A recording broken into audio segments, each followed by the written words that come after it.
Hi guys, welcome back to the podcast, Overmatch Podcast. Caffeine and Questions number 9. So I put a thing out on social media yesterday and I was like, what the F am I going to talk about now? And I got some really good questions and really good topics. And some of them are like way too in depth for this platform. I'll try to answer some of them really, really quickly. But some of them need a little more attention and a little more detail. So we'll bang through them. I'm going to bounce around here and it's kind of going to jump around, a lot. And it's not all going to be gun stuff, thank goodness.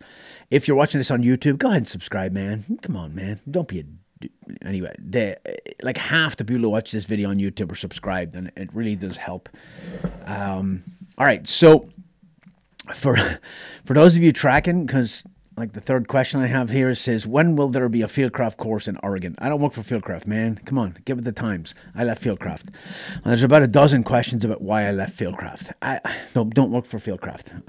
Have no kind of interaction with them at all.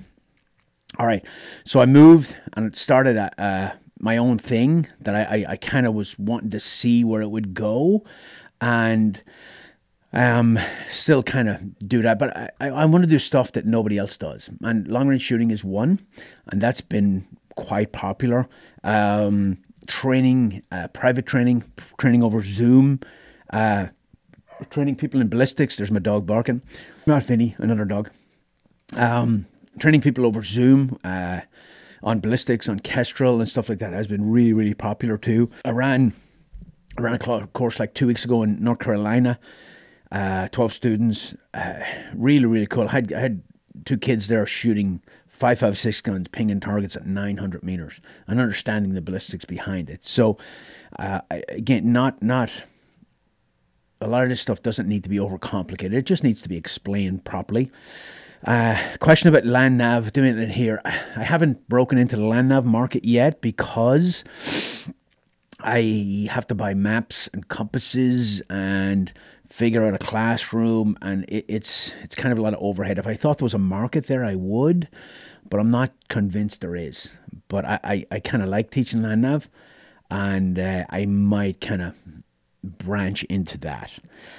All right, let's bounce through some questions here in no particular order. Should I trade my guitar for a long-range rifle and handgun? Hell yeah. Come on, man. Give it the times. What makes a good leader? That's a really good question. I did a podcast with Oshin, his doctor, talking about leader and personality. I think empathy makes a good leader. I think looking at things from the subordinate's point of view makes you better. Now, that doesn't mean you have to be a pushover, but it kind of seeing things from their side kind of helps you maneuver them into getting the job done. And I think that's a good trait. Preferred long gun. Is that so many of these questions, the answer is, well, it depends. And I hate that answer because it's a bit of a cop-out, but it depends. You're talking about the preferred one I'd like to have or the one I have? The preferred long gun I have a 300 Win Mag, and I really like that gun. I won in a match, but I'd love to have a Barrett MRAD. But just because I was involved in the development of it, of not the MRAD, but the ASR, but that's never going to happen because I can't afford it. So if I had my choice, I'd have a Barrett MRAD, and I'd have a 300 Norma, I'd have a 300 Win Mag, I'd have a 6.5 Creedmoor barrel and a 308 barrel on it, and give me a lot of options. I am trying to upgrade my equipment now because since I'm out the Hack Creek and since I was working with the Marine Corps, I was like, my shit's getting old. So I took my 300 Win Mag, I put an arc rail on the bottom of it, I bought a new bipod that I can run along the rail. I bought a new level, Send It level. It's got the lights on. It's actually really cool. So I'm trying to upgrade. I bought a really right stuff tripod, got a new rangefinder. I'm trying to upgrade my gear, but I try not to go with anything too crazy or exotic because I kind of want to keep in the same realm as the people who are coming to me for training, right? People talk about 6mm arc and all this, and great, but people who are running 6 arc are generally not coming to me for training. They probably know enough about what they're doing. They probably shoot PRS. So I'm trying to keep when I go to training, and if I want to run a demo, it's 5.56, 308, 6.5, 301 mag. Like it's in that kind of family because that's what my customers are running. Is a 7.5 inch AR too short? It depends on what you want it for, right? That's a really short gun. Look, a lot of studies done. You're losing so much muzzle velocity with that short barrel. And the flame at the end of that thing is probably freaking huge. A lot of studies have been done. And if you want a short barrel, anything below 11.5 is really, really hurting your muzzle velocity. But if you're shooting at close range, who cares? So it depends. Again, horrible answer, but it depends on your application. Yep, 7.5 inch AR, super cool. You run it in the house. But if you have to reach out at distance, it really is hurting you. Glock or SIG, both great companies, both great guns. I've carried a Glock for years and years and years because that's what we had in the Army. And there's a question later on about the M9 Beretta. Carried that for years too. But I shot competitively for a long time with a Glock 34. And so I carried a SIG in Ireland, not personally, but the range wing in Ireland had SIG 226s. That's what we had. That's what I kind of learned how to shoot with. So I have history of both. When I got into SF, and I was in Germany for a couple of years, came back, got into SF, and got my carry permit. I want to carry a gun. I wanted to carry the same gun I had at work. And because I was in a SIF company, I had a Glock 19 is what we had. So I bought a Glock 19. It's nothing fancy, factory sights, freaking no red dot, nothing. And that's what I've been carrying for years and years and years, and I'm very, very comfortable with it. However, SIG's a great gun. I just got this. I just got an upper for a SIG, and the lower is a SIG 320 Legion, but the upper is a SIG Sims upper, and that's for some upcoming training that we're going to be doing. SIG or Glock? If I had to pick, I'd probably say Glock, just because I have so much history with it. SIG's a great company, make great products. What foreign soft units have you worked and trained with? I haven't worked with many, honestly, in combat, and it just didn't work out for me, but I've trained with a lot. In Ireland, I actually trained with the Germans and the French and stuff like that, and that whole relationship was starting to build just as I was leaving. But in the American military, I would think, when I was in Kosovo, we sent, believe it or not, they came to us one time and they said, the Russians, we're going to do this relationship trade with the Russian military, right? They're going to send a squad here to our base, and a BTR-60, I think it was an armored vehicle, and a squad of Russians would come to us for a week. And we're going to send a squad and a Bradley fighting vehicle to the Russians for a week. And they're like, do you want to go? And I was like, no, I don't think so. I was like, something told me, red flag. Nope, I don't want to do that. So the Russians came to us, and we sent another squad leader and a squad over there. And the Russians came to us for a week, and they ate every piece of food we had. They ate us out of house and home. They were loving life. Well, it turns out the guys who went to the Russian sector starved. Fucking fat Americans, man. They want some chow, and they were not getting it. And then the Russians wanted to trade everything. They loved the Gerbers, and I mean they were good guys. We shot their guns. We went on patrol with them. But the guys who went to the Russian sector were like, it was awful. Yep, a little bit of hardship for you there, brother. After that, I was in Germany for 4 years, so we did some stuff with the Germans, not that much. Then let me think. I have been in a lot of Middle Eastern countries and trained and worked with a lot of Middle Eastern, like Jordan, UAE, Kuwait, Oman. I went to Oman for a couple of weeks. Actually a really cool place, and I trained, me and my captain trained the Oman SAS Officer Corps on mission planning and VBSS, which is retaking ships. And they were really interested in lessons learned from combat. So I give a brief about lessons learned. My captain had been in Ranger Regiment before he came to SF, and he gave a brief about missions in Afghanistan. And I got to say, really professional soldiers. Like, we went in there, and big kind of classroom was almost like a dining facility, big chandelier. They were all there in their dress uniforms, sitting up straight, very disciplined, very, very British Army kind of structure, and because of the British involvement in Oman for years and years and years. And you'll see that in Pakistan and India and all these places where the British Army were in there. But trained with those guys. Did a training, I think I talked about this on the podcast once, did a training mission with the Jordanian SOF, and Jordanian SOF has some really good guys, but the guys that were with us were not good. And we were doing a training mission where we were doing a free fall operation, jumping in, setting up a hide, and or a couple of hides, and overwatching a target, and then the assault force come in and hit the target, right? Standard stuff. And they were like, yeah, these guys are going to jump with you. And I'm like, no, they're not. No, I'm the jump master. I'm telling you they're not. You can do a second pass if you want and they can jump. I don't know who these guys are. I'm not having them in the air with my guys. Not going to happen, right? So we jumped in and they ground infilled. We split up into two groups. I had razors, that kind of ATV things, and we moved those up on the top of the mountain, and we set up a hide up there with nets and all that, and we were watching the target. It was a village. And then my other part of my team were in the village in an urban hide. And urban hides are great because you've a roof over your head, but it can get close, right? So you have to be very, very quiet. You have to have escape routes, it's a whole thing, right? So the guys that were in the village, at one point we were watching, and a car pulled up outside their house, and a guy got out with a tray with chai, right, tea, and the glasses, and he went up, and I contacted one of my guys, and I'm like, what the hell is going on there? And he's like, this guy called his buddy, and his buddy brought over tea to the house, right? I was giving him like, oh God, these guys got no tactical sense. And then, again, in the house, in the middle of the night, one of them had night terrors and woke up screaming in a hide site that's 50 feet from the objective. The guys were with me up on the hill. They ate every piece of chow we had. The guy stole my sunglasses at one point. I couldn't find them. I saw them on him. It was a nightmare. It was awful. But that's not indicative of all Jordanian stuff, because I did work with some other guys that were very serious and very good. But it's like everywhere. There's good and bad everywhere. All right. The Iraqi counter-terrorist force, obviously, Afghan militia, Afghan army.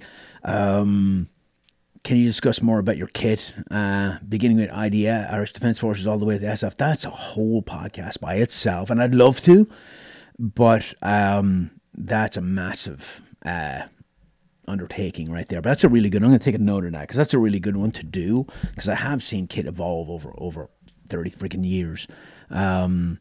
Hey Tim, what kind of matches you shooting over there, Tim? You're fast roping into a target, right? So what kind of sling? Look, VTAC sling is great because fast roping, you don't even have to sling the rifle on your back. You can go in your front and just cinch it down because you're grabbing the rope and there's a gap right there, and you're sliding on the rope for fast roping.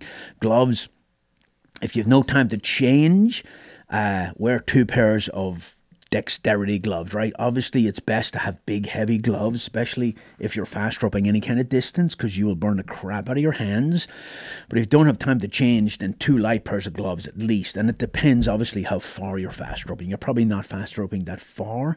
So, but even if you have just 1 pair of light gloves, even a short fast rope will burn your hands. So either we used to run light gloves with heavy gloves over them and just get them off our hands when we hit the ground. If you're saying there's no time for that, then 2 pair of dexterity gloves and just suck it up and go to work. All right? Good luck. When I said, what am I going to talk about, people are like giving me suggestions, which is really cool. Anything Irish history related. Love listening to you and Oisín. If you haven't listened to previous episodes with me and Oisín, Oisín's a doctor, grew up in Ireland, born in the States, grew up in Ireland. Wicked intelligent guy, very well spoken, very articulate, makes me sound like a freaking moron sometimes, but very much into Irish history.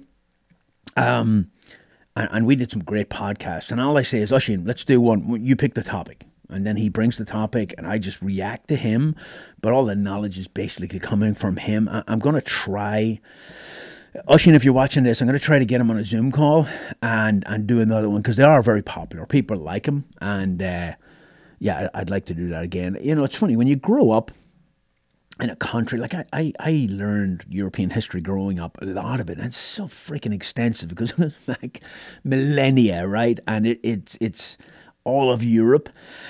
And again, if you're a kid, I guess you don't have that much interest. And you know, people in America are like, oh my God, castles, because you don't see any castles in America, right? So, but castles everywhere in Ireland when I was growing up, we used to play on them as kids.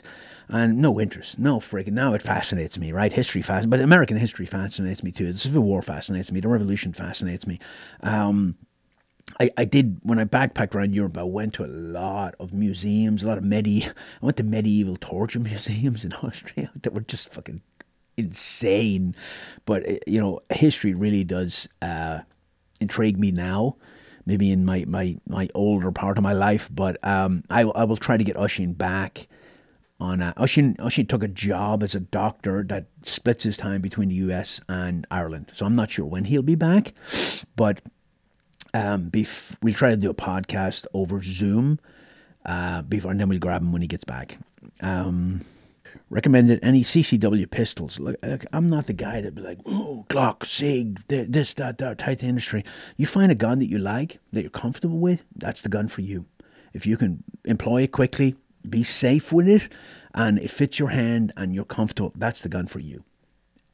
If I was you, I'd go to a range. If you're looking for a CC, I'd just shoot a couple of guns, random, and shoot them, and find the one that works for you. People talk about it, and there's a question later on about the toxic gun industry and all that. It's horrible. I will talk about that, but people talk about, oh my God, this gun is garbage, and it's not garbage. There's a lot of good guns out there, and they'll take two guns that shoot the exact same round, and somehow one is garbage, and the other one's like the greatest thing ever, and it's probably because they're tied to industry, and they have to make it kind of mystique, because that's all they do. I'll talk about that later on, but find a gun that you like, whether it's a freaking revolver or a semi-auto, get good with it, get comfortable, and that's the gun for you.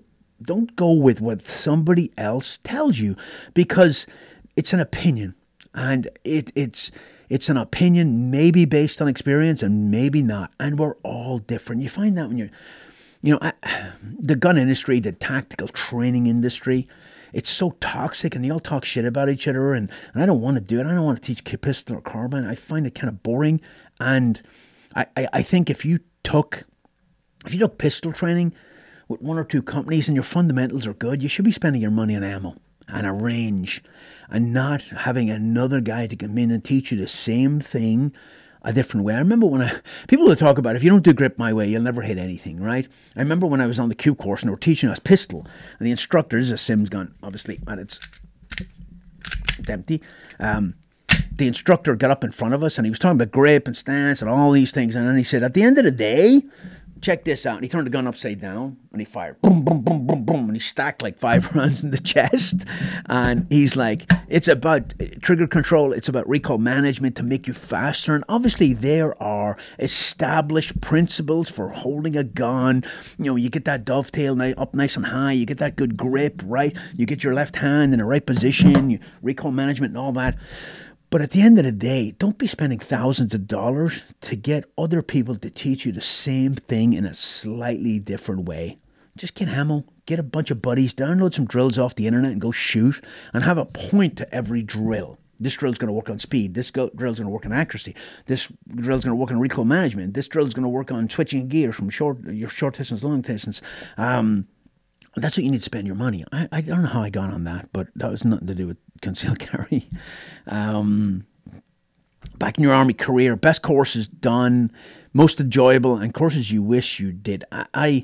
So I always say sniper school and Sephardic, right? Both 9-week schools, phenomenal. And Sephardic is that, I'm not even going to tell you what it means because maybe I don't know. Special Forces Advanced Reconnaissance and Target Exploitation Techniques course, something like that. It's hostage rescue, CQB, shooting, breaching doors, blowing shit up, fast roping, taking out trains, buses, it's all the shit you joined the army to do. And that was awesome because we had awesome instructors and it was a really, really, really good course. And I had a great group of guys in my class. Sniper school was great because I'd already had sniper training. I was a sniper in Ireland. I was in a SIF company and I already knew how to shoot a sniper rifle and run a ballistic calculator and all that kind of thing. They were the best too. Now, the ones I wish I did, like I did military freefall, I did freefall jump master, I did advanced tactical infiltration course. Never a free fall guy. I did it because I had to do it as part of my job, but wasn't something that I didn't go out on the weekend, even though I did when I was younger. I had a free fall license, but it wasn't something I did. Never went to dive school. Never interested me. There are other courses that are offered, and I can't get into too much detail. I am going to probably next week. I am going to podcast the Command Sergeant Major in charge of SWIC, which is Special Warfare Center and School, all training in Special Forces. The Sergeant Major in charge of everything. And you're talking the Q course, selection, free fall school, dive school, SFARIC, SODIC, or sniper school, every freaking school in SWIC. He's a friend of mine. We were team sergeants together. He's an awesome guy. And if you send me questions, I will ask him. But people always ask me about selection and preparing for selection. And I'm outdated, right? I'm a freaking has-been. But he's the most current guy there. And he has a great attitude. He is positive. He's young. He's physically fit. He just wants to get good guys into the regiment, right? And he wants to nurture and train and mentor students. And that's what we need at that level, right? This old school attitude, we're trying to weed people out, that's not what it is anymore. And it's great to hear. I'm gonna podcast him probably next week. If you have questions, that's the place to get it from. Because this guy is at the cutting edge, at the tip of the spear at that, right? And he's a great guy. He'll answer all your questions. So there are courses within SF that take you on a more spyish route. That's not even a real word, but more of a low vis. Let's put it that way, right? I'm trying to pick my words carefully here, right? And it would employ people who are good at chatting and good at talking to people and good at striking up conversations. And I never saw myself in that light. I just didn't think. So you end up going door kicker, sniper, hostage rescue, break stuff, right? Blow stuff up, and kind of a more low-vis source kind of route, right? I never saw myself as that guy, but now I think I probably could have done that. A lot of times I didn't do things because I just didn't think I'd be good at it. But I think if I had went that route, I probably would have been good at it. But it's hard to do both, right? You got to pick one or the other lane. I don't know if that makes any sense or not. But I'm not saying I wish I'd gone to those courses, because I did go to some of them. But the best courses I did were sniper school and SFARIC, hostage rescue, CQ. Those were freaking. They're all-time great courses. This is a good question. What's the most difficult adaptation from Irish Army to US Army? Keep up the good work. Thank you so much. Believe it or not, marching. Marching was hard to relearn because the Irish Army took their marching from the British Army. And your arm, when you swing your arms, you swing it up to the shoulder of the man in front of you. And when you stomp your leg, you bring your kind of thigh up parallel to the marching surface and you slap it in. And when I started marching in the American Army, it's very relaxed marching, right? You just kind of walk and swing your arms a little bit. I was swinging them and I remember the drill sergeant fucking yelling at me. He was like, "What the fuck are you doing?" And it was hard to break that. It was actually, CQB is hard to relearn too. If you learn CQB a certain way, it's very hard to, I think because it becomes such a natural instinct, it's very hard to relearn it a different way. But marching was a nightmare because I couldn't fucking keep those arms down, man. I kept wanting to rise up to the shoulder of the man in front of you. And by the time I got in the American Army basic training, I've been out of the Irish Army for a couple of years, but it still was so ingrained in my brain, it was hard to relearn. And I can't remember. This big drill sergeant said something really funny to me, and I can't remember what it was. But that was a hard one. Hardest training experience in SF. ARW Green Beret, right? So I will tell you now, and it's easy for me to say this because it's all over for me. Nothing in the Army is as hard as people make it out to be. Because if I embellish my accomplishment, I can beat my chest and go, "Oh, it's not for everybody," right? Yes, there are hard times, there were hard training, but if your mindset is right, you just suck it up and move on.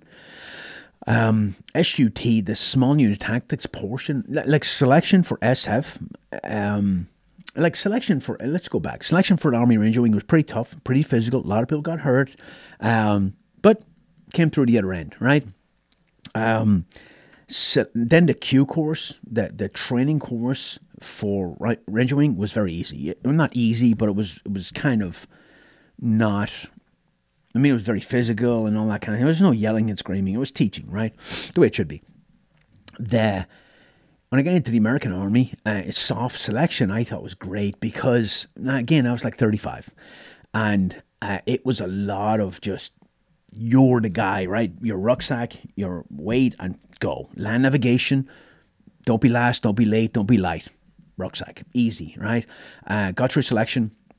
The Q course was challenging because, and I've said this before, it was 2002, and they pulled a lot of instructors out and replaced them with National Guard guys who didn't know what they were doing, and they smoked the shit out of us and push-ups and set-up, and because that's all they knew how to do, and it was horrible. But again, it was not horrible physically because I was in great shape. It was horrible mentally because I just wanted to learn, and I didn't need to learn how to do flutter kicks on a hill, right? So that was frustrating. It wasn't hard. It was frustrating. The Special Forces Weapons Sergeant course, I'm not great at math, and people think snipers are great at math. I'm fucking terrible at math. Plotting with an old school plotting board for mortar stuff, for FDC, that was hard for me. That math. So that was the only part. Then SEER school. Nowadays, people have a lot more information about what's happening in SEER school. I really didn't know anything when I went to SEER school. I heard they slap you, but I don't really believe it. The first time they pulled that hood off and they fucking slapped the shit out of me, that shit hurt. I saw sparks. I was like, oh my God, that shit hurt. And I fought in the ring and I did martial arts growing up and all that. And I've been in a lot of fights. That shit shocked me, right? But that SEER school was tough in that realm, right? Because I just wasn't mentally ready for it. But, the longer you're there, the more you kind of get a hold of it. And then after that, things are physically tough and a little mentally tough, but nothing is that hard. So if you want to talk about the hardest training experience, probably SEER school, just because it sucked. And you're in prison for a couple of days and you're like, when is this going to end? And that was probably the hardest. But the rest, man, if you want to go, you can do it. It's not as hard as people make it out to be. 18 X-ray conditional contract requiring 1 year in the regular Army infantry prior to SFAS. I didn't know about this, and I will ask the Command Sergeant Major Charles Swick about this, but it sounds like when you sign up for 18 X-ray now, maybe you have to do a year in the regular Army. A year in the regular Army do you really good. One of the big failings of the 18 X-ray course is that you come in, you do basic training, advanced infantry training at Fort Benning, you go to airborne school, and then you come to Fort Bragg, and you do a Special Forces selection preparation course where they, PT the crap out of you and teach you how to land nav, and then you do selection, and if you pass, then you go to an NCO school, which I used to run, and then you go to Q course, and those younger 18 X-rays have never been in the regular Army. It's actually good for you, especially if you're young, to spend a year in the regular Army. It'll make you appreciate SF more. You'll learn a lot. As long as you go to a decent infantry unit, you'll learn a lot there. And it's not like you're killing a year that you don't have. I was 35 when I went to selection. You have the time. It would be good for you to go there. I would highly advise, if you go to the infantry for a year, try to go to Ranger School if you can. Try to get as much experience as you can before and you will be a better Green Beret for it. I'm telling you that right now. So I think if that's the new policy, which I don't know that it is, then I think it's probably a good thing. When a new guy comes to a team, how long does it take to tell if he's a good operator? That's a weird one for me because, again, 5 going to the Q course, very, very experienced, got to the team, thought that everybody probably knew more than me, but quickly found that they didn't. I think there's an art to blending. I didn't blend that well on my first team. They weren't really my type of guy, right? I didn't really bond with them, and I was on that team for like 2 years, and then I went over to B23, and those guys were all about fighting and killing, and very really cool team, and guys are friends of mine to this day. So even if you don't bond with a team as a new guy, it just might be not a compatible match, right? And that happens. And the team, the Special Forces team, is generally, the personality of that team is generally driven by the team sergeant or the most kind of influential member on that team. It's usually the team sergeant, but it might not be. It might be a senior medic or engineer, and he's the guy who sets the precedence on that team. But teams do take a personality, like they really do. And if you don't fit, then you don't fit, and it's best to move on. For me, I was very, very lucky when I was a team sergeant because all the guys, because I was in a SIF company, all the guys on my team were freaking E7 rock stars. It was fucking super easy. I wasn't getting any new guys off the Q course because they couldn't get there. They didn't have all these schools and experience. So I was very, very lucky. But I've talked to other guys, friends of mine who were team sergeants and had young E5s and all that. And you really do got to wrangle and micromanage those guys because they're the only experience they have in the army is training in the Q course, right? So they really don't know how to perform, how to conduct themselves. Now, you'll get guys who are 25, 30, and they've asked me about going to selection and all that, and that's not too old. You will be more respected coming in because you're older and you're more mature, whether you know it or not. Young men tend to be quite immature. I was immature as hell till I was like 25, and maybe I still am. But I was lucky. There was one guy who didn't bond on my team, and I ended up moving him. But it wasn't that he was bad at his job. He just wasn't a good fit. What I hated most about what's super toxic on a small team is bitching and complaining. It's like a virus, man. It will drag the whole team down. You got a complaint, bring it to me. I'm the boss. I might listen to you or I might not. But if you're behind closed doors bitching and complaining all the time, it destroys teams. And if you have a good team, I did get rid of another guy, but the guys will police that up. The guys on your team will police that up and shut it down. Favorite countries to live in, worst countries to avoid. I haven't lived in well, I've been deployed, but obviously, the United States is my favorite country to live in. But I would like to live in Australia, I think. Although there's so much shit down there that can kill you, man, bugs and snakes and stuff. But I think New Zealand would be a cool place to live in. But again, never been. The worst countries to live in. I guess Somalia would be up there with that one. Jordan, like driving in Oman, Jordan was insane. Worst freaking drivers I've ever seen. And then, some of those Middle Eastern countries are so freaking hot. They're brutal. I think if I wasn't living in the States, I'd like to live in Australia or New Zealand. But again, never been there. Possible films. Win the Chicks to Barley, Black 47, 71, etc. It could be super fun. Oh, to talk about those. Okay, Win the Chicks to Barley is about the IRA in the 20s. Actually, Cillian Murphy's in it. Actually, a pretty good movie. Black 47 is a really good movie. I really like that movie. And that's kind of the anti-hero, right? He was working for the British Army in Afghanistan, I think, and he came back and he saw that, the famine was going on. He saw what was going on. He just started killing people. I like that anti-hero revenge thing. And 71 is about a British soldier who gets separated from his unit in Belfast in 1971. Pretty good movie, too. I could talk about those, and somebody said you and Oisin should sit down and go through movies. I just don't think people want to. Yeah, there is. Would you and Oisin consider viewing of Irish movies with your own colour commentary? I don't know if people want to listen to us running our mouths while the movie's going on. Are you guys travelling to teach more or staying in North Carolina? I'm okay with travelling, right? I'm trying to expand.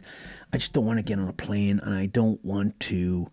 I was on a plane. Where was I coming back from recently? Oh, it was when I was out with the Marine Corps in Utah, and a freaking plane got delayed, and then the airport was closed in Denver because of snow, and it got rerouted to some piddly ass little airport. And I'm just like, God, I hate flying because of that. I am going next month to Tennessee to teach a long gun class. That means I can load up my Sprinter van with all my gear, and I can throw Vinny in there. Me and my wife could drive out there, right? Do the thing, maybe see some sights because Tennessee's got some awesome Civil War stuff, and come back. That's easy. My goal right now is to have a stress-free life, right? Now, if it's a 12-hour drive, I'm okay with that. I just got to find ranges that are willing to host me, and I will run long gun there. Now, when I started this whole thing, I was like, I'll go where the market brings me. But long gun is actually, precision rifle is where the market is, right? Because there's so few people who can do it, and there's even less people who can teach it. So that's and I enjoy teaching it, and I enjoy seeing students freaking rise that skill level quickly. So I'm okay driving even up to 12 hours to teach a class at a range, but I'm having trouble finding ranges that'll host me. So if you know of a range that I need a classroom for day one, and I need at least 800 meters, really. Overhead cover would be appreciated, especially down the south. And I will come in there and teach a class as long as I have enough kind of a leeway to sell it, and as long as they don't charge me too much money. I'm okay coming in there and they host it and I run a class there. That's what I'm doing in Tennessee. I've another one in North Carolina in August, which I think there's some slots left for. And then I'm looking for spots after that because I don't want to run one every month in North Carolina. You run out of customers. I like to bounce around and do one or two a month because I enjoy it. Which injuries part of your body suffered most from all your years of training? My brain. Now, my shoulders got torn. Both my rotator cuffs are torn. And I'm terrible because I just don't go to the doctor. I take painkillers. I remember, and like I tore my left one on a free fall jump. Excuse me. And then I tore my right one. I can't remember how I tore it, but if you're a medical person, my supraspinatus in my left arm is 90% torn. And right now, I just stopped doing the things that make it hurt. But I remember going to the advanced tactical infiltration course, which was jump master school in Yuma for 3 weeks, and then this course for 3 weeks. And it was advanced stuff. And, you jump. Sometimes it's hey-ho, high altitude, high opening, jump, pull the chute right away and fly. And that was okay. It was when you're in free fall for a long time, and free fall is only it's not that long, but with the wind tunnel, we went to the wind tunnel, and when I'm in the wind tunnel in that, oh, Jesus, my arm, in that position, I can't do it. And I went to the instructor, I was like, dude, I can't do this. My shoulders jacked up, and it wasn't a requirement for graduation, so they let me sit out. But my shoulders, my rotator cuffs are bad, and I need surgery in both of them. But the thought of having my arm in a cast for months, and it's stupid, I know. I should just suck it up, but I just try not to lift anything over my head. It's so bad. But I tell you, take care of yourself. If you're starting your military career and something happens, get freaking surgery. And there was never a good time because we were fighting 2 wars, and I should have took better care of myself.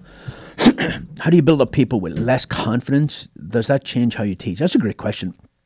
I do. So when I teach, I try to, when I teach long-range shooting, again, people think it's witchcraft, right? But it's actually just math. And I talk about the things that, so they understand what it is, but I don't go down. Like Coriolis is the rotation of the air. It sounds really cool. If you're shooting inside 1,000, you don't need to worry about it. You'll miss 10 times for wind before you miss once for Coriolis, right? So I try to build people up and explain in very easy terms, right? I use a simulator, and I use a lot of training aids when I teach. And then when I shoot, I start guys up fairly close, get a good solid zero, make sure the position is perfect, and then when we shoot, we try to walk it out further and help them with wind, right?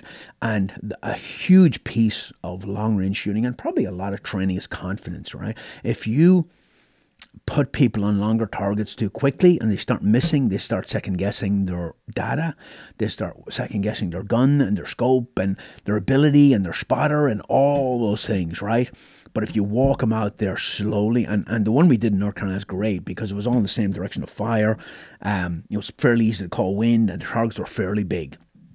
At the end of that class on Sunday, I always do this. I had 6 teams, and then I start at 200, right? I don't want to start too far out because I don't want guys missing. So I start at 200, and I say, okay, team 1, send it. You have 10 seconds to send a shot, 10 seconds for a second shot correction. And if you hit the first one, you don't have to shoot the second time, and then we move on. Team 2, Team 3, Team 4, Team 5, Team 6, right? And if you shoot and miss, and you have 10 seconds for a second shot, and if you miss the second shot, then you lock and clear your gun, and you did a walk of shame, step off the line, right? We walked it out. We started 2, 3, 4. I think we were 800, and everybody was still hitting. And 2 guys were shooting 5.56 guns. We went to 900, and the winds were squirrely, and a couple of guys missed, but the guys with the 5.56 smacked that thing. and a couple of guys with 308s went out to 1,000, and the 5.56 guys missed, or it's too hard to see their impact, right? It's hard to see impact with a 5.56 of that range. And the guys with the 308 hit, and the guys with the 308 brand new shooters, right? Their confidence level is skyrocketed at that point. So I think you make training, I think too many people make training too difficult and too unattainable. You're not going to combat with these people, man. They need to walk away with a sense that they learned something and that they walked away with a capability, because money's scarce and you want them to feel like they actually, it's money well spent. So I try to build them up slowly, and I try to make training very relaxed. I don't, because it creates a better learning environment. It creates a better, people are more relaxed. It's more, the atmosphere's better, and they just learn better. And I throw in some stories and jokes and all that kind of thing. You know, we take guns seriously. Obviously, we take safety seriously, but we can have a good time. That's the point. Okay, that's a great question. The most funny experience you ever had in combat? No holds barred. No holds barred is a dangerous word. I'll have to get back to that one. I think a lot of them I already talked about. But let me get back to that one. Have you ever worked with any Aussies? The only time I worked with the Australians was in Somalia when I was a contractor, and the Australians were there, and the Australian military. And I tell you, man, I grew up in Ireland and we were hard drinkers, but them fucking Aussies, them boys and gals could drink some beer, not messing around. We flew in a helicopter one time. We were looking at Kismayo, which is in the southern part of Somalia, and we flew in Huey. Me and one of my office people that worked in our office, and an Australian logistics officer, and 2 Australian SAS guys, and we flew all the way from Mogadishu all the way down to Kismayo, because we were looking at the port in Kismayo as an alternative if to pull people out if Mogadishu got too hot. And I hung around with those guys, man, really good guys, and you know, really solid. And you'll see a lot of soft guys around the world. At least this has been my experience. And they're very similar guys. They're just the same guy with a different accent, and a weird accent if it's Australia. I'm just messing with you. I'm not one to talk. Any plans to shoot competitively, PRS, NRL, Hunter? I shot competitively for years. I shot matches all over the place. I shot military matches. I don't have time. Number one, I don't have the gear. If I wanted to compete, I'd want to compete at a high level, and I'd want to reload my own ammo and put a lot of money into it. And I think that part of my life is over, and I get a lot of fulfillment from teaching others. I was on the range yesterday with Montana Grit, who Bree has a non-profit and takes people hunting and all that, and she's taking Kirsten hunting. So we went out there yesterday, and SIG gave Kirsten some gear. They gave her a SIG Cross 308 with the scope, with the BDX that you know, and they give her a rangefinder and stay bino, so you lays the target with your SIG Kilo 5K, and it drops a dot in your optic to where you hold to compensate for gravity, right? And so we went out there yesterday. We zeroed, we chronographed the gun, we built it in the ballistic calculator, and then I gave her max point blank, which is a number you get off the cash roll you can dial, and it'll tell you, and we were shooting 12-inch targets, so you can pick the targets, and you go max point blank, and it gave her like 2.5 minutes of angle, and then you can hit every target out to 350 yards, right? Not even knowing the range. So we dialed max point blank, and I'm like, shoot all those targets. And she was sitting going, whack, whack, whack, whack, whack, whack, whack. And to see that confidence level grow with a very minimal training, that's kind of what fulfills me now. I like to teach. I think passing that on to people, and it is very fulfilling to me. Running matches, especially with my injuries, getting in and out of positions and all that shit's over for me. Did it for a while. Not going to do it anymore. I mean, some of those matches, those NRL Hunter matches and stuff, phenomenal matches. Just not for me. Why hasn't 6.5 been more widely adopted replacement for the 308? I don't know if you're talking in the military or generally. 308's a great round. 6'5" is better ballistically. Now, if you want to argue with me, great. Your opinion is an opinion. My opinion is based on years of testing in a controlled environment by SOCOM and the U.S. military and the Marine Corps and everybody else, right? Now, if you have not outshot your 308, then it's fine. For what you do, it's fine. I can put a 308 on, a fairly cheap 308. I got good ammo, and I can throw good optic on it and get some ballistics, and I can rock targets out to 1,000 all day long. It's available. It's a decent price, right? But if in a military aspect, or if you're competing at a higher level, you're talking about 6.5, higher ballistic coefficient, kind of similar ballistic coefficient to my 300 Win Mag, but in a gas gun, right? You're talking 140 grain, Burger hybrid, let's say, high BC bullet, high muzzle velocity, lower recoil. There's just so many advantages to it. Now, if you have not outshot your 308, then it's fine for what you do. You don't need to go chasing these bullets to get these little bits of improvement, right? The reason we kept 308 in the ASR, the Advanced Sniper Rifle, for SOCOM and the Army is a couple of reasons. We have millions of rounds in inventory. That was one. Number two, a lot of the ranges won't allow you to shoot 300 Norma because it breaks what's called the surface danger zone. So you can put a 308 barrel on there, do a lot of your training, and then move and do some of your training with the 300 Norma. It's just a math problem. It's just a different win call, really, because your Kestrel gives you all the data, right? And the last reason is, if I put a 300 Norma on guns in Fort Bragg and Fort Benning, a lot of these places, guys are not making a win call. They're holding left edge into the wind, right edge into the wind. They're just crushing shit, and you don't really learn to call wind. With the 308, you really do need to make a good wind call, and that's why. Those are the reasons. Great round for training.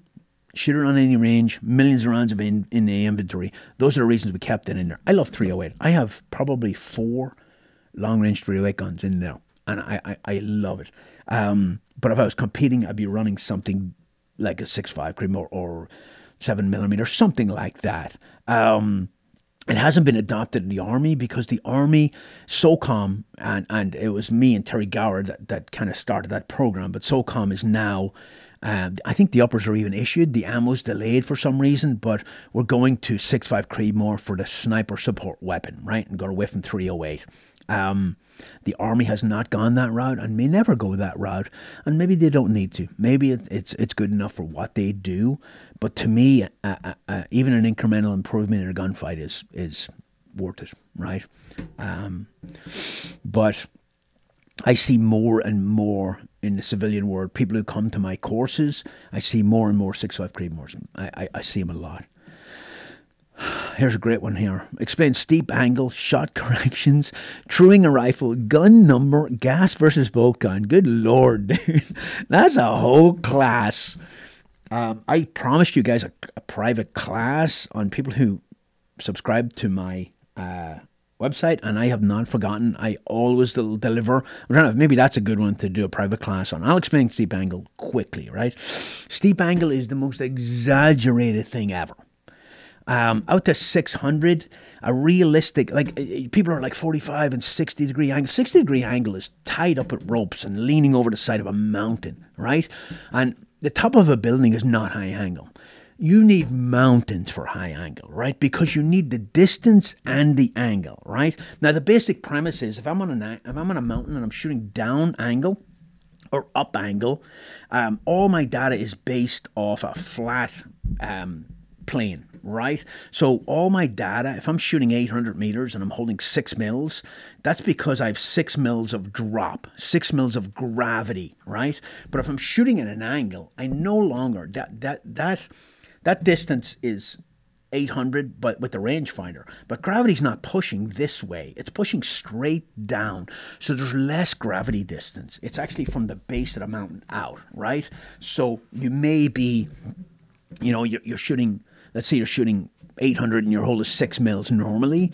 Now you may hold 5.7 or something like that. If you hold his belt buckle, you'll probably hit him, right? Now, at longer distances and steeper angles, it makes a huge difference. But people just exaggerate how much difference it makes. And you climb to the top of your roof in your house at 2 stories and you want to shoot high angle, it's not high angle. And people say, well, what if you're shooting straight down? That's a bore height issue. Right? So it's very, very misunderstood, but people don't understand it and it's so exaggerated. most of the time, out to 600, you freaking hold belt buckle and you'll probably hit them.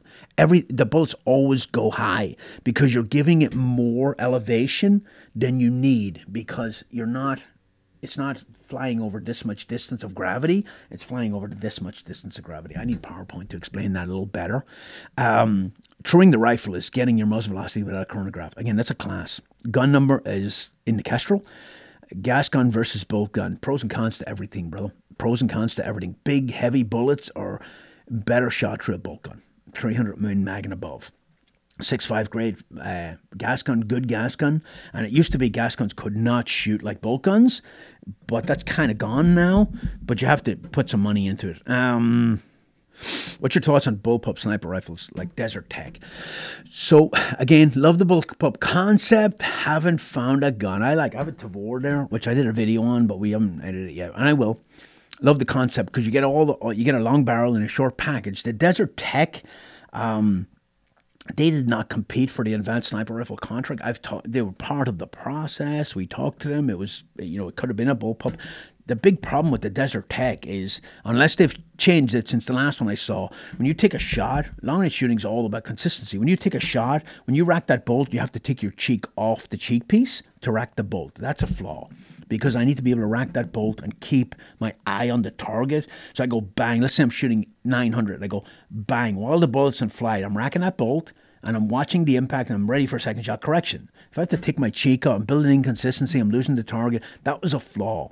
It could be fixed, but they haven't fixed it as far as I understand. I like the concept. Haven't found a bolt gun, a long range gun in bullpup that I like. I just haven't. Now I have with a carbine. Now people will say, "Oh, the Tavor is a 2-minute of angle gun." What do you want from your carbine, right? A 2-minute of angle gun shoots a 10-inch group at 500 meters.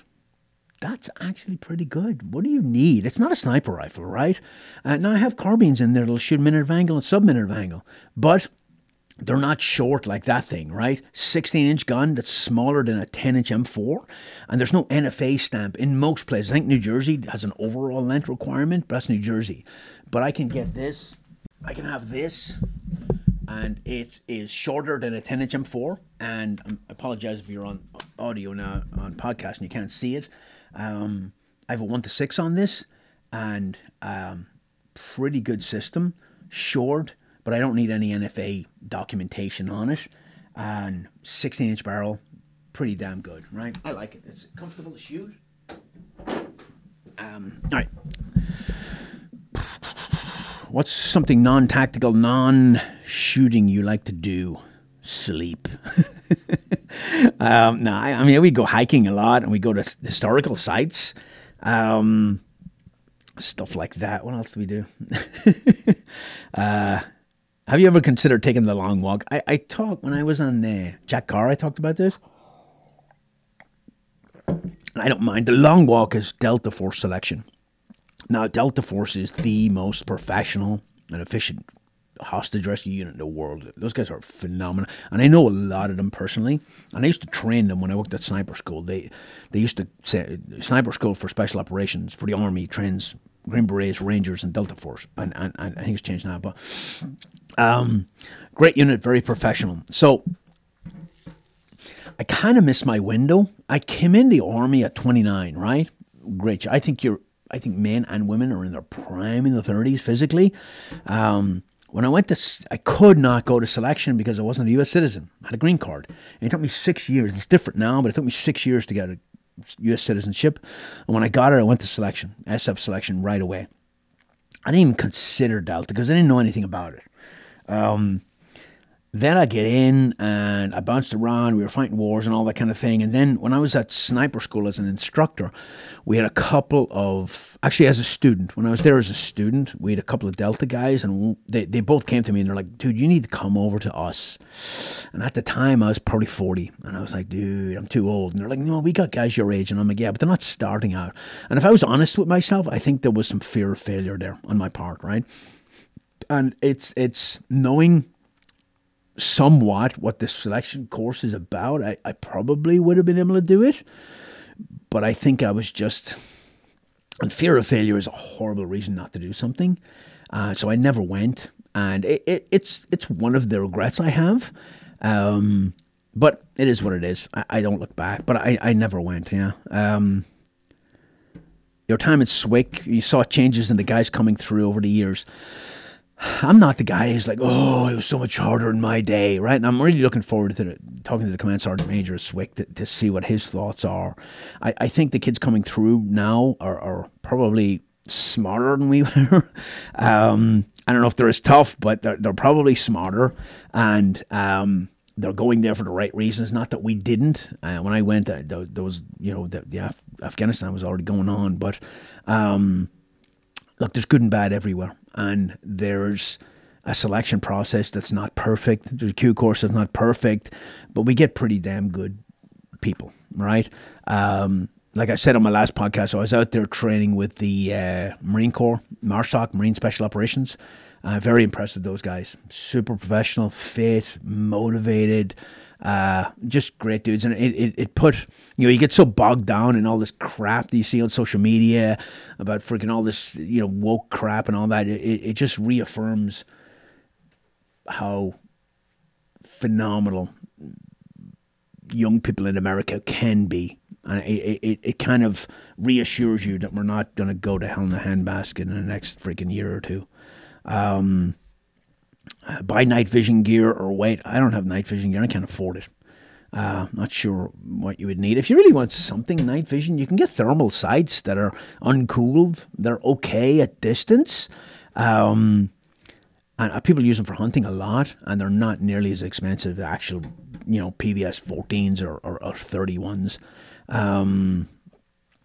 Maybe something for guys with not so fancy bolt guns and how to spruce them up. That's a great one. So I'm going to do that. There's a store here in North Carolina that in Eastwood called Eastwood Outfitters, and I went over there, and it's all precision rifle stuff and precision rifle adapters and rails and bipods and high-end guns and not so high-end guns. And I talked to those guys, so I'm going to go over there and do a YouTube video, and I'm going to have them lay out a bunch of stuff and go, okay, I'm on a budget. What do I need to buy? And what would you recommend, right? This bipod, this gun, this caliber, this optic, and then, that's the budget option, and then here's the high-end option. And I'm going to do that probably week after next, and I'll go over there and walk through all that crap. People want me to do stuff like that, but I don't have the gear for it. I want to show you the gear and the pros and cons and all that. So there are attachments that you can do to your long-range rifle that can help out. If you don't have a level on there, you're kidding yourself. If you don't have one of these things, this Kestrel, you're kidding yourself. But I'm going to go over and get that content done. It's funny, somebody on YouTube, and I appreciate the comment, where it's like, Kevin, you can have 1 million followers if you just do more content. There's no money in content, at least not for me. It's maybe $50 a month from YouTube. It wouldn't pay for the gas I would pay to go somewhere, right? And I have no income now. I have a little bit of income from courses, but from content, it's nothing. So, and content takes time, and it takes time to edit. And the other thing, I just don't want to throw out garbage just for the sake of throwing out garbage.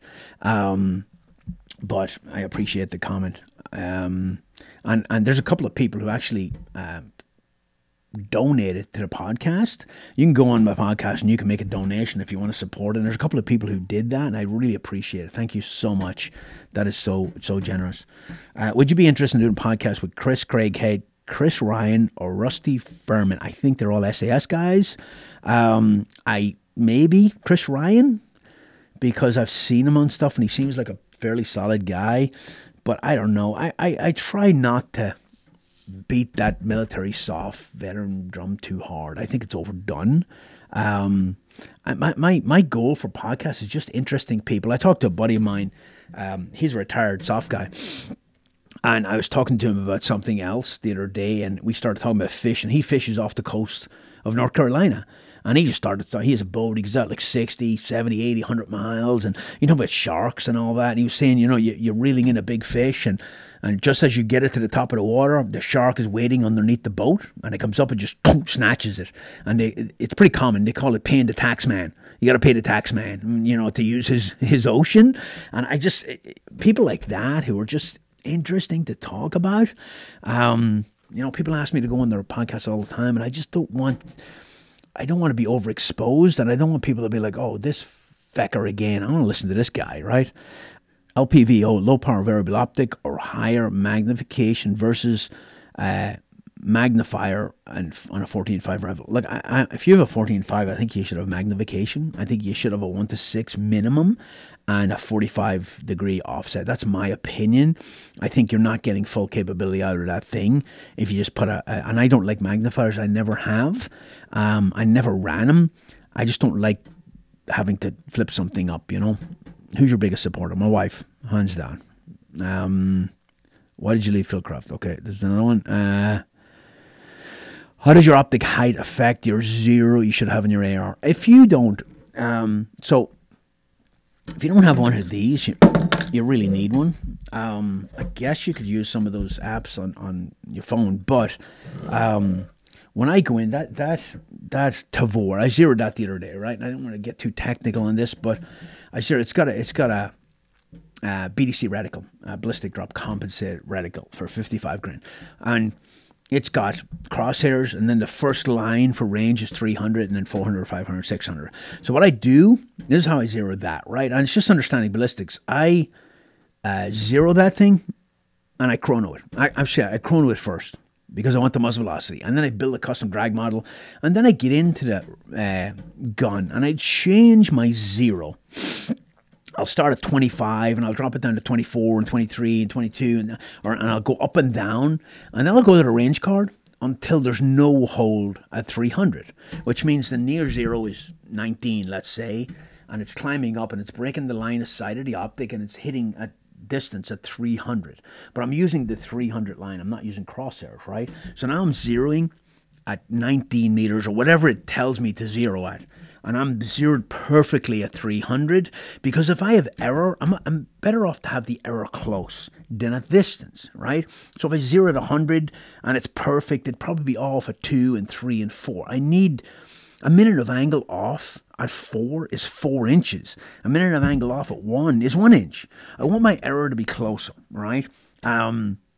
So I'll zero at the 300 meter line at a nearer zero. I don't know if this makes any sense to people, but your bore height, your optic height affects your max point blank. It affects, shooting over obstacles and stuff like that. But if you have all that information in here, it'll tell you where to zero and where your alternate zero is. And it's freaking, it once you understand that, it's a game changer. But I want my error to be close. So if I'm an inch, if I have to hold an inch or two low at 100, I can remember that pretty easily. But holding off at 3 and 4 is much harder. So I want 3 and 4 to be perfect. And if there's a little error, I want it to be closer. I don't know if that made any sense. What do you do when you love your highly experienced firearms trainer but don't seem to be improving? Look, if people train, like if cops train at me and they train at me this year, I'll tell them go somewhere else next year, because you have to. And I heard Brian Morgan say that if you have to experience different instructors, and there's good instructors and bad instructors. We're all tied to this experience that we have, and we might be missing something. And it's good to go talk to other people, in my opinion. How's the Tavor? Talked about that. How do you know what's the right long range setup for you? A lot of times people have great setups, but they're not. I'll have people come to my class and they'll say, I've been shooting for 20 years. I'm doing a lot of this, right? And then when they get behind the optic, when they get behind the gun, they'll get it close and then they'll strain their head to take out all the shadow, right? I don't do it that way. I put you in a super comfortable position where you could take a nap. And then you'll get these people who've been shooting for years, and I'll put them in a super comfortable position. I'll cover the optic, and when they come up in that comfortable position, they can't even see through the scope. And then you move the scope, the cheek piece, the length of pole to suit your position. You don't move your position to suit the scope, right? You should be in a position where you can. It's repeatable and it's super comfortable, and there's no strain on you at all, right? When you get behind that thing, you should be so comfortable that every time you come up, it's perfectly lined up. And that now, depending, again, it depends on what you're shooting. If you're shooting 800 and in, man, you could rock that shit with a 308 gas gun, right? Now, if you're shooting 1500 meters, you're going to need a bigger caliber, more magnification, and a little bit of knowledge, a lot of knowledge on wind and ballistic calculator, all that kind of stuff, right? So it depends what you're shooting. And there's just so many variables out there. There is ways to get into this long range stuff fairly cheaply, right? Not cheaply, that's the wrong answer. Decent gun, decent optic, and then just build your gear over time. And that's what I'm going to do that content on at that place. The toxicity among veteran platforms who have training companies. This is a great one, man. It is horrible. And I don't get involved, but it is horrible. If I did a video right now and I said, hey, this is how you grip a pistol, I would have all those guys attacking me viciously. And they're insecure because they don't have a lot of knowledge. And that's why I do long gun, because so few people know it and very few people can teach it. That's why I do the driving stuff out there, and I try to do stuff that nobody else does. But if there's 20 tactical veteran companies and they're all looking for that same customer, pistol and carbine, right? The only way they can elevate themselves is drag everybody else down. And it's fucking sad. It really is, because they're all fighting for that customer. I don't get involved. If I was teaching pistol, or if I was teaching carbine, or if I had videos, when you put a video of CQB up, you have everybody coming out of the woodwork. Oh, what if this, and what if that, and what if your car was your toothbrush and your hairbrush was... It's insane, right? But because the long gun thing is so niche, people just don't know. Now, people have opinions, and that's fine, but all these tactical companies who attack each other viciously... It's really sad, and all they're trying to do is elevate themselves by pulling everybody else down, and I'll just block your ass. You want to run your mouth to me? I make no apology. You want to run your mouth to me and be disrespectful because you're a tough guy behind your computer?